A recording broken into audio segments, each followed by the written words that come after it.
안녕하십니까? 네, 성도 여러분 반갑습니다. 이 자리에 나오신 여러분들의 삶에 하나님의 크신 은혜와 사랑이 가득하시기를 빕니다. 학교 다닌 시절 다 한 분씩 기억나는 선생님이 계실 텐데요. 저에게는 신학과 시절 아버지 같은 교수님이 계셨습니다. 김상래 교수님이셨습니다. 신학과생들은 늘 교수님을 존경하면서도 닮고 싶어 했고, 또 그뿐 아니라 학생들에게 늘 높은 동기와 이상을 주시며 또 마음으로 사랑하셨습니다. 그 당시 신학과 기숙사 사감도 하셔서 한 번씩 신학생들이 사는 방들을 일일이 돌아보시며 격려하시고 소소한 담화를 나누셨는데, 교수님이 나타난 날에는 모두 긴장하여 급하게 방 청소하랴, 어떤 친구는 교수님이 방에 들어오는 시간에 맞춰 성경책을 읽는 친구도 있었습니다. 또 아무것도 모르고 방에서 컴퓨터로 재미난 영화나 그런 것들을 보다가 걸리기도 하여 깜짝 놀란 친구도 있었습니다. 저는 같이 보다가 교수님 오는 소리를 듣고 도망갔습니다. 저의 방에도 경건하게 보이려고 책상 위에 기도하는 사진과 또 신앙서적을 많이 책상에 꼽아둔 것이 기억이 납니다. 이처럼 우리들에게 교수님의 방문은 뜻깊은 일이었습니다. 만왕의 왕이신 예수님께서도 승천하신 후 이 땅에 직접 임하신 첫 사건이 있습니다. 그것이 무엇이었냐면 바로 이 교회를 핍박하던 사울을 만나기 위해서였습니다. 예수님은 천사를 보낼 수도 있었고 인간 대리자를 사용할 수도 있었습니다. 그러나 예수님은 사울에게 직접 나타나셨습니다. 사울을 변화시켜서 제자로 만드는 일이 너무나 중요했기 때문입니다. 이것처럼 동일하게 예수님은 우리도 모두를 하나님의 제자로 만들기를 원하십니다. 예수님의 제자는 예수 그리스도를 인격적으로 만날 때 탄생합니다. 요즘 하나님께서 이 주제로 저에게 가르침을 주시는 것 같아서 특별히 이 시간 예수님을 만나면 이라는 제목으로 제자가 되는 가장 기본적인 조건, 사람이 예수님을 만나게 될 때 어떤 일이 일어나게 되는지 다 같이 살펴보고자 합니다. 오늘 본문에서 바울은 예수님을 만나게 되는데, 첫 번째로 바울은 예수님을 만남으로 예수님의 마음을 알게 되었습니다. 우리 다 같이 사도행전 9장 3절에서 5절 말씀을 읽겠습니다. 사도행전 9장 3절에서 5절 말씀입니다. 사울이 행하여 다메섹에 가까이 가더니 호련히 하늘로서 빛이 저를 둘러 비추는지라. 땅에 엎드러져 들음에 소리 있어 가라사대 사울아 사울아 내가 어찌하여 나를 핍박하느냐 하시거늘 대답하되 주여 니니 오시니까 가라사대 나는 내가 핍박하는 예수라. 사울 앞에 나타난 예수님은 어찌하여 나를 핍박하느냐고 물으셨습니다. 여러분, 사울이 예수님을 핍박했습니까? 사울은 예수님을 핍박하지 않았습니다. 사울은 예수님을 따르는 자들을 핍박했습니다. 그런데 예수님은 분명히 자신이 핍박받았다고 말씀하십니다. 여기서 우리는 중요한 교훈을 하나 배우게 됩니다. 그것은 예수님이 당신을 따르는 백성들과 자신을 동일하게 여기신다는 사실입니다.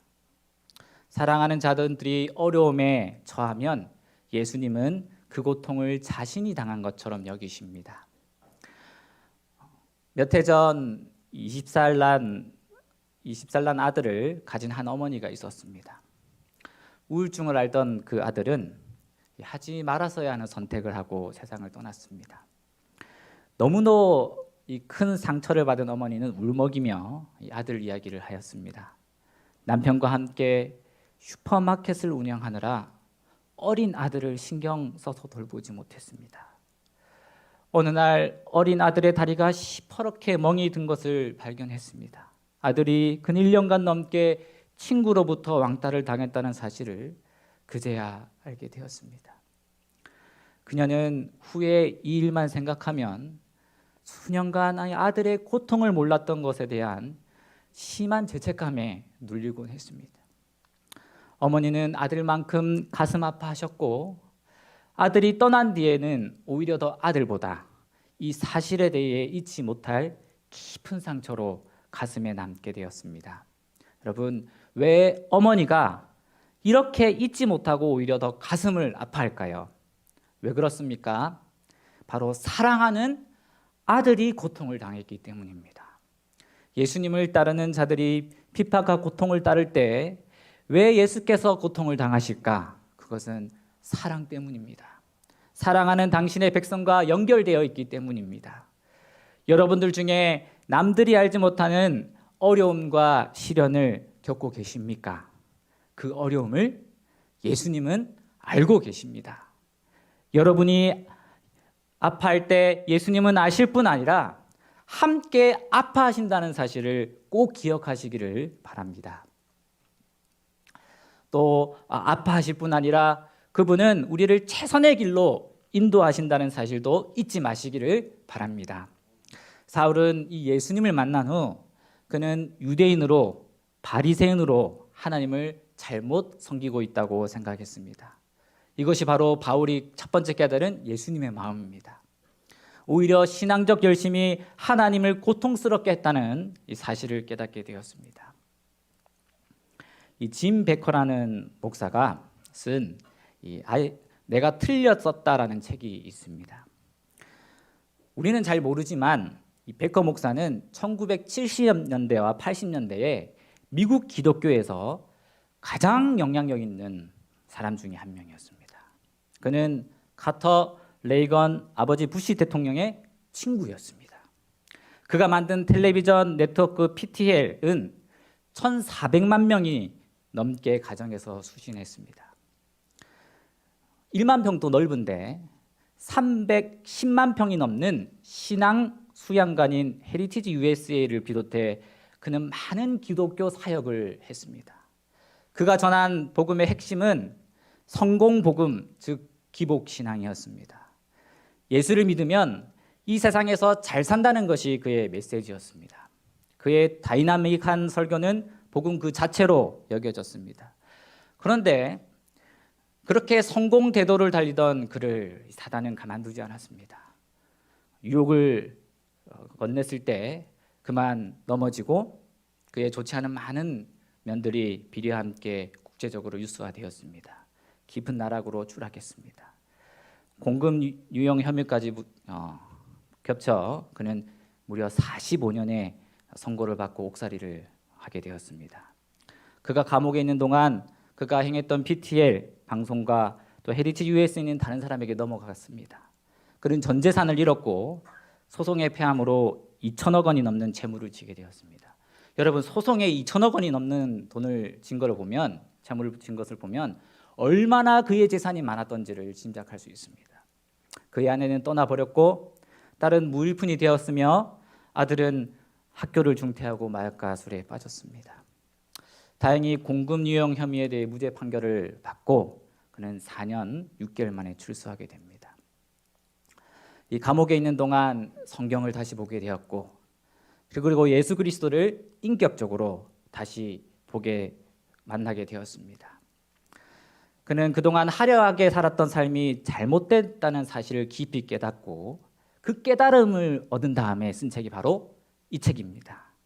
이 책에 보면 415페이지에 나는 내가 몇 년 동안 진정한 복음이 아니라 하나님은 우리가 부자가 되기를 원하시고 크리스천들은 하나님의 자녀 곧 왕의 자녀들이라 주장하면서 왕의 자녀들이 이 세상에서 최고의 것을 가지지 말아야 하느냐고 묻는 등 협잡 복음을 선전하는 데 기여했다는 것을 깨달았다.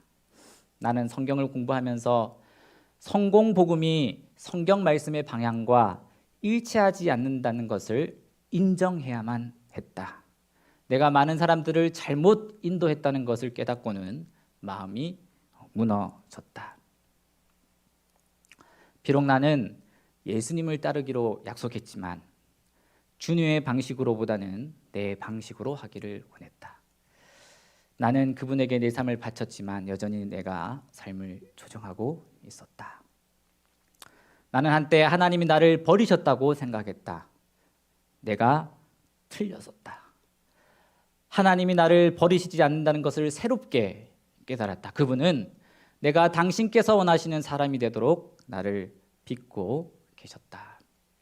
사울도 가장 높은 곳에 있을 때는 몰랐습니다. 그 당시에 30년밖에 들지 못한 젊은 나이에 이 사례인이 되면서 회원이 되면서 그는 앞길이 창창한 대로를 걸었습니다. 이 짐 베커라는 사람도 그가 성공 대도를 달릴 때 그 사실을 깨닫지 못했습니다. 그러나 깊은 참회의 시간을 통해 예수님을 만난 다음에는 나의 말과 행동이 아니라 예수님의 마음으로 자신이 올바로 살았는지 그르게 살았는지 생각하게 된 것입니다. 절망과 고민과 성공과 야욕으로 가득 찬 나의 생각 대신에 사랑과 위로와 평안을 주시는 나를 바라보시는 예수님의 마음을 깨닫게 된 것입니다.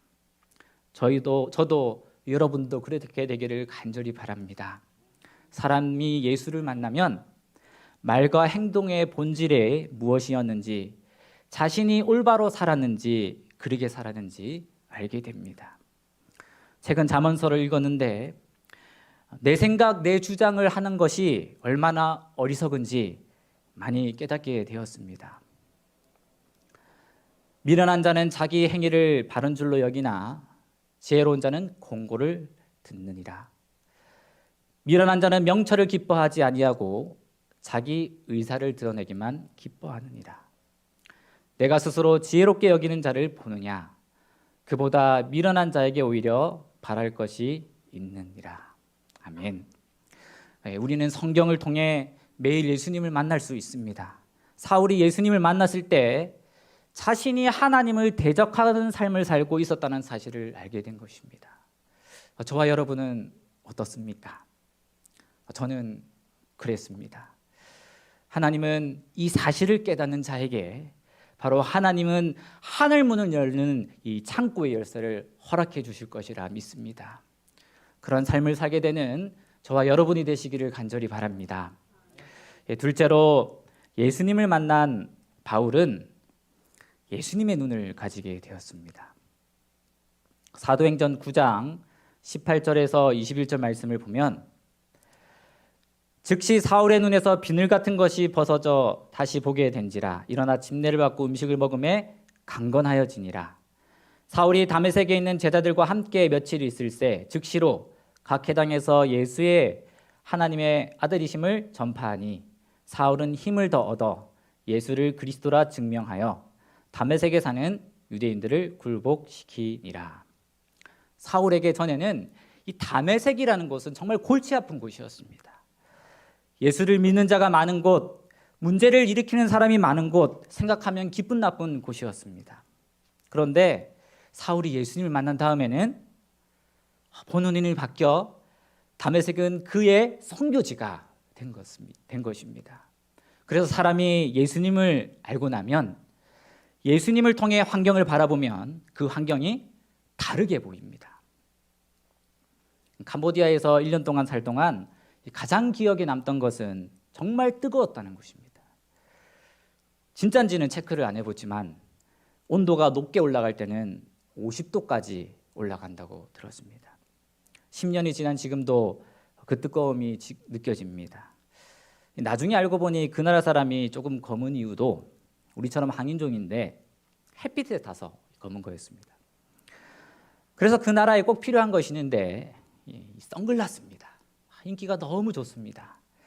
아무리 뜨거운 태양볕에도 선글라스를 끼면 세상이 달라 보입니다. 너무 뜨겁기만 했던 것이 아름다워 보입니다. 그것처럼 우리 눈이 무엇을 보느냐에 따라서, 무엇을 통해 보느냐에 따라서 세상은 다르게 보이는 것입니다. 요즘 사람들이 다 살기 힘들다고 합니다. 현재 처한 어렵고 힘든 상황이 어서 바뀌기를 모든 사람들이 바라고 있습니다. 그런데 이런 일은 잘 어서 안 일어납니다. 그 대신 어떻게 하면 되겠습니까? 우리가 예수님이라는 창을 통해서 세상을 바라보게 될 때 세상은 다르게 보입니다. 그런 삶을 살았던 대표적인 사람이 성경의 요셉입니다. 창세기 45장에 보면 이 요셉이 애굽으로 팔려가는데, 여러분, 애굽은 팔려간 것이 형들이 팔았기 때문입니까? 아니면 하나님이 보내셨기 때문입니까? 네, 맞습니다. 물론 성경에 표면적으로 드러나는 것은 형들이 요셉을 팔았습니다. 근데 요셉은 처음에는 자기 인생이 왜 이렇게 꼬이는지 처음에 몰랐습니다. 그러나 요셉은 매 순간 하나님이 인정하는 삶을 살려고 했습니다.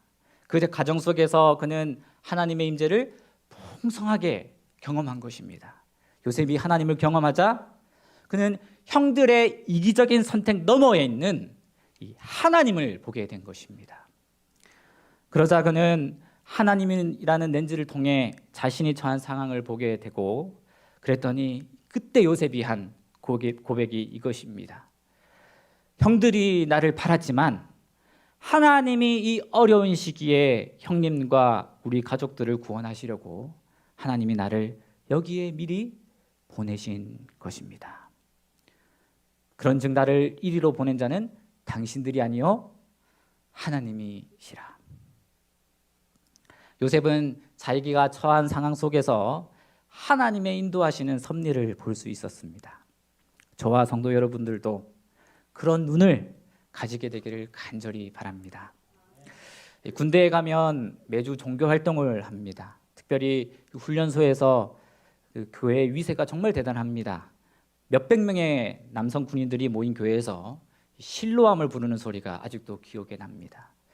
특별히 자매님이 앞에 나와서 노래를 인도하면 얼마나 열심히 노래를 따라서 부르는지 모릅니다.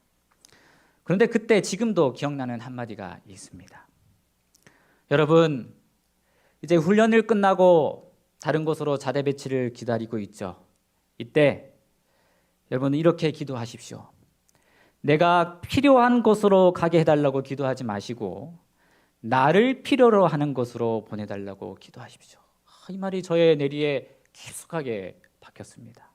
저에게 감동을 주었고, 저는 좋은 곳으로 보내달라고 기도하는 대신에 나를 필요로 하는 곳으로 보내달라고 기도하게 되었습니다. 많은 사람이 자기가 처해 있는 환경이 바뀌기를 원합니다. 우리 환경이 좀 더 나아졌으면, 우리 학교가 좀 더 좋아졌으면, 우리 회사가 좀 더 돈을 많이 주는 곳이었으면, 우리 교회가 사랑이 좀 더 많다면.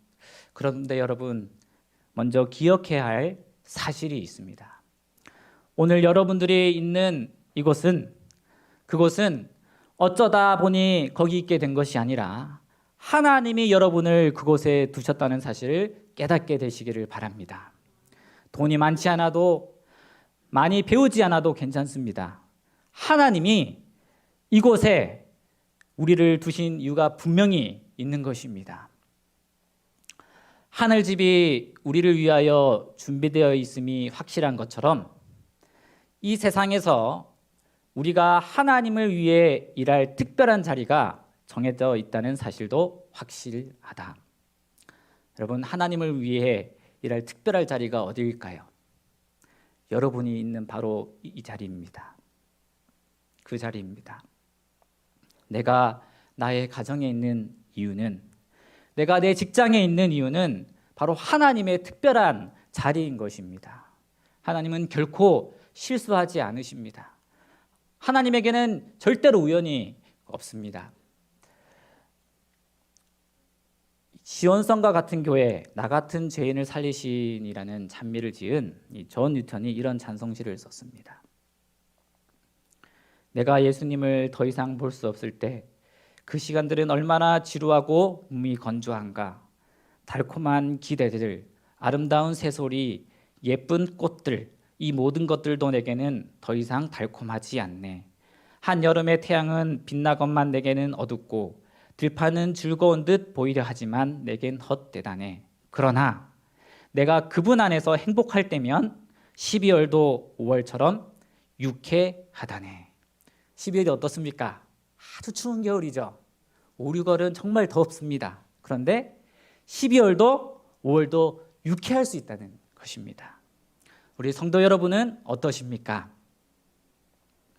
이 존 뉴턴의 고백처럼 내가 하나님 안에 있을 때 그곳이 정말 하나님의 은혜와 사랑으로 기쁨과 또 하나님의 뜻을 이루는 그런 곳이 되기를 간절히 바랍니다. 셋째로 예수님을 만난 이 바울은 사명을 깨닫게 됩니다. 사도행전 9장 6절과 10절 11절에 보면 내가 일어나 성으로 들어가라 행할 것을 내게 이를 자가 있느니라 하시니 그때에 다메섹에 아나니아라 하는 제자가 있더니 주께서 환상 중에 불러 가라사대 아나니아야 하시거늘 대답하되 주여 내가 여기 있나이다 하니 주께서 가라사대 일어나 집 가라 하는 거리로 가서 유다 집에서 5 사람 사울이라 하는 자를 찾으라 저가 기도하는 중이다. 사울이 예수님께 눈이 먼 다음에 기도했습니다. 주여 내가 무엇을 하리이까? 근데 예수님은 이 사울이 무엇을 해야 할지 말씀하지 않으시고 다메섹 성으로 들어가라고 말씀하셨습니다. 그리고 그것에 가면 무엇을 해야 할지 알려줄 사람이 있다고 말씀하셨습니다. 여러분, 왜 하나님이 예수님이 직접 사울에게 그가 해야 할 일을 말씀하지 않으셨을까요? 예수님을 만날 때는 직접 나타나셨는데 왜 예수님은 다메섹에서 아나니아가 사울을 만나게 하셨을까요? 이것이 바로 예수님이 일하시는 방법입니다. 예수님은 홀로 일하지 않으시고 사람과 함께 일하십니다. 따라서 우리가 혹은 사람들이 예수님을 만나게 되면 준비된 하나님의 사람을 만나게 하십니다.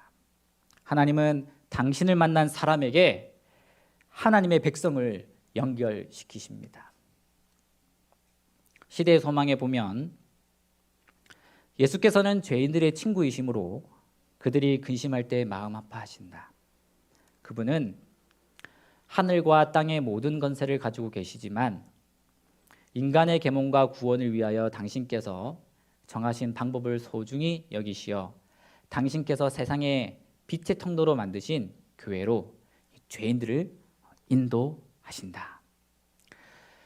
요한계시록 14장 6절 말씀 우리 한번 다 같이 큰 소리로 읽어보겠습니다. 요한계시록 14장 6절입니다. 또 보니 시작. 또 보니 다른 천사가 공중에 날아가는데 땅에 거하는 자들 곧 여러 나라와 족속과 방언과 백성에게 전할 영원한 복음을 가졌더라. 그럼 여기에 나오는 영원한 복음을 가진 천사가 누굴까요? 저는 이때까지 첫째 천사, 둘째 천사, 셋째 천사라고 해서 하늘에서 지구에 오는 천사라고 생각을 했습니다. 근데 성경에는 세 부류의 천사가 나옵니다. 히브리서 1장에 나오는 일반적인 천사, 요한계시록 10장에 나오는 예수 그리스도, 그리고 요한계시록 14장에는 하나님의 백성들을 말하는 것입니다. 성경에도 보면 사도행전 8장에 에티오피아 여왕 간다게 네시에게 복음을 전한 존재는 하나님이 인도하셔서 천사가 아니라 이 빌립이었습니다. 사도행전 10장에도 기도하는 고넬료에게 복음을 전한 존재는 천사가 아니라 베드로였습니다. 그것처럼 증언복음 2권에 보면 요한계시록 14장의 세 천사는 하나님의 기별의 빛을 받아 당신의 대표자로서 온 세상 방방곡곡에 나가서 경고의 기별을 전하는 백성들을 대표한다고 말을 합니다. 그래서 하나님은 우리를 무엇으로 삼으신 겁니까? 첫째 천사, 둘째 천사, 셋째 천사를 전하는 하나님의 복음을, 영원한 복음을 전하는 천사로 하나님이 마지막 때에 삼으신 것입니다. 우리 재림교단의 아주 유명한 신학 박사 조지 나이트 박사가 2009년의 기도력 제목을 어찌 우리이지라라고 이렇게 썼습니다. 이 재림교의 역사에 대한 내용이었습니다. 조지 나이트 박사가 이것을 쓸 때 세 가지 확신을 가지고 그 내용을 썼다고 서문에 기록하고 있습니다. 그것이 무엇이냐면, 첫째, 하나님이 제7일 안식일 예수 재림교회를 과거에도 인도하셨고 지금도 인도하신다. 둘째, 재림교회는 또 하나의 교단이 아니라 예언운동이다. 셋째, 21세기의 이 교회가 당면한 가장 큰 위험은 이 교회가 자신의 정체성을 잃어버리고 그 존재 목적과 이유를 망각하는 것이다. 그래서 제목이 어찌 우리 잊으랴라고 지은 것입니다. 그래서 우리가 이 교회가 존재하는 목적을 잊지 말아야 합니다. 또 그것과 마찬가지로 내가 왜 이 땅에 존재하는지 그 이유도 또 하나의 열매를 맺기를 바라시는 하나님의 그 깊으신 뜻도 우리가 잊지 말아야 하는 것입니다. 마지막으로 한 분의 경험담만 이야기하고 말씀을 마치겠습니다. 이분은 매일 새벽 이 집 근처에 있는 산에서 기도 시간을 가지고 있었습니다. 그런데 한날은 오래 지났는데도 군에서 다친 오른쪽 무릎이 너무나 아픈 것입니다. 그래서 무릎에 한 장에 파스를 붙였습니다. 그런데 이때 이분이 파스를 무릎에 붙이고 마음에 형용할 수 없는 기쁨이 벅차올랐습니다. 왜냐하면 무언가를 깨달은 것입니다. 그날 이렇게 고백하였습니다. 그날 저에게 귀한 경험이 가득했던 것은 이 파스 때문이었습니다. 순간 저도 모르게 이런 기도가 흘러나왔습니다. 하나님, 제가 이 세상에서 이런 파스와 같은 사람이 되게 해 주십시오. 사람의 연약한 마음에부터 미력이 남아 사람들이 하나님을 만나는데 도움을 주는 파스 같은 사람이 되게 해 주십시오.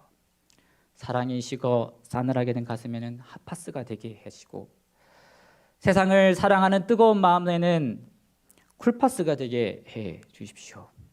산을 내려오는데 너무나 기분이 좋았습니다. 집에 도착해서 밥을 짓고 있는 아내에게 물었습니다. 아내, 파스를 붙이면 얼마나 효과가 있어요?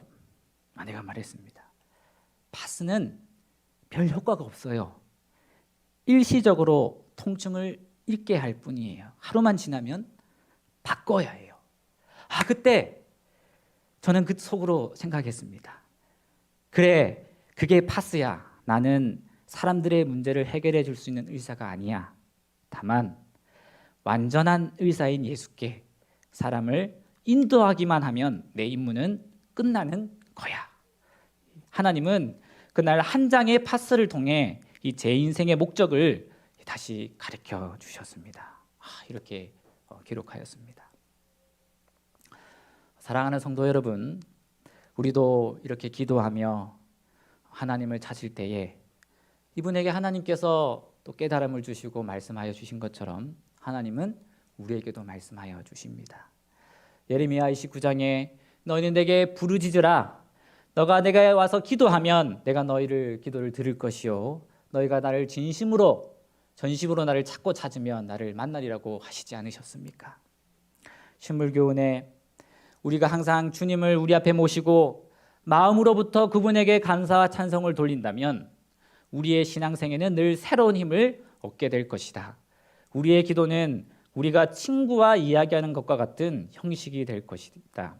그는 우리에게 당신의 오묘한 뜻을 개인적으로 말씀해 주실 것이며 우리는 때때로 예수님의 임재로 평안과 기쁨을 맛보게 될 것이다.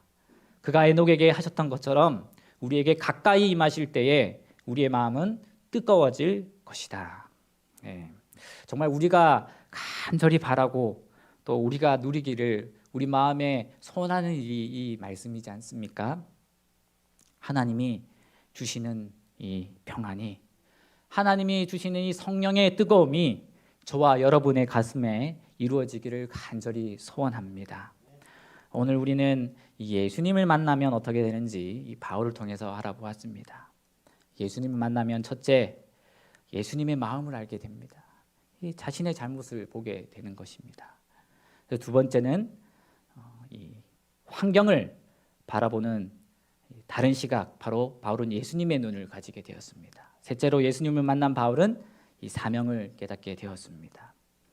예수님을 만난 이 사도 바울과 같은 이 경험이 회개하며 주님께 나아가는 우리들의 모든 삶에 간절하게 이루어지기를 바라며 오늘 말씀을 마치겠습니다.